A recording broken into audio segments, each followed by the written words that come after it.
গণতন্ত্র হচ্ছে একটা কুফরি মতবাদ, আর এই কুফরি মতবাদ দিয়ে কখনোই ইসলামী খেলাফত প্রতিষ্ঠা করা পসিবল না। ইসলামী খেলাফত বাস্তবায়ন করা সম্ভব না। কিন্তু এখানে কিছু কথা আছে। কথা হচ্ছে, গরুর পেটের ভেতরে গোবর আছে সেটা হারাম, কিন্তু গরুর গোস্ত খাওয়া কিন্তু হালাল। ঠিক তেমনি ভাবে গণতন্ত্রের মাঝে বাক স্বাধীনতা আছে, এটা হালাল। কারণ কথা বলার রাইট ইসলাম দিছে, কথা বলার স্বাধীনতা ইসলামের মধ্যে দেওয়া আছে। আবার মতামত প্রদান করার স্বাধীনতা ইসলামে দেওয়া আছে, এটাও হালাল। আবার সরকার যদি কোনো ভুল করে তার সমালোচনা আপনি করতে পারবেন, এটাও হালাল। ওমর ইবনুল খাত্তাব রাদিয়াল্লাহু তাআলার সময়ে সাহাবারা যেটা করেছিলেন আর কি, যে ওমর আপনি এটা কেন করলেন? জনগণ তাদের মতামত প্রকাশ করবে, তারা নেতা বানাবে, তাদের ইচ্ছা প্রকাশ করবে, এটা হালাল। কিন্তু হারাম কোনটা?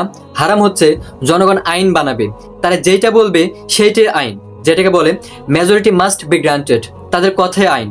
এইটা হারাম, কারণ এইটা সম্পূর্ণভাবে পুরোপুরিভাবে আল্লাহ তাআলার সাথে বিরোধিতা পোষণ করা। এটা কোনোভাবে হালাল হতে পারে না, এটা হারাম। তো ইসলাম এবং গণতন্ত্রের সংজ্ঞাটা যদি আপনি বুঝতে চান, তাহলে আপনাকে এই বইটা পড়তে হবে, ইসলাম এবং গণতন্ত্রের সংজ্ঞাত, আদিয়ান কি জঙ্গ।